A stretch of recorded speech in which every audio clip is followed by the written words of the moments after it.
அதனால் மாநிலங்களுக்கான நிதி பகிர்தல் அடிப்படையிலும் யூனியன் பிரதேசங்களுக்கான நிதி பகிர்தல் அடிப்படையிலும் புதுச்சேரிக்கு நிதி ஒதுக்கப்படுவதில்லை. அதனால ஒவ்வொரு ஆண்டும் புதுச்சேரிக்கு தோராயமாகவே மத்திய அரசு நிதியை விடுவிக்கிறது.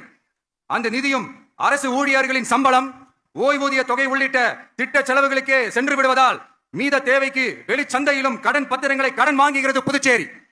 இந்த நிலைமை மாறணும்னா ஒரே வழி, மாநில அந்தஸ்து நம்ம புதுச்சேரி மக்களோட பல்லாண்டு கால கோரிக்கை. புதுச்சேரி மக்களுக்கு ஒன்னே ஒன்று தான் சொல்லணும், இந்த திமுகவை நம்பாதீங்க. அவங்களுக்கு உங்களை நம்ப வச்சு ஏமாத்துறது தான் அவங்க வேலையே.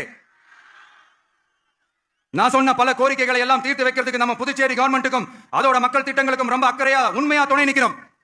தமிழ்நாட்டை ஒதுக்குற மாதிரி புதுச்சேரியும் ஒதுக்க கூடாதுன்னு நாங்க கேட்டுக்கிறோம்.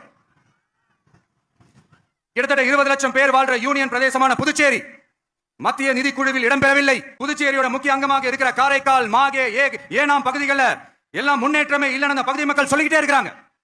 குறிப்பா காவிரியோட கடைமடை பகுதியான காரைக்காலை மொத்தமா கைவிட்ட மாதிரி தான் இருக்குது. இது எல்லாமே முன்னேற்றம் அடையணும்.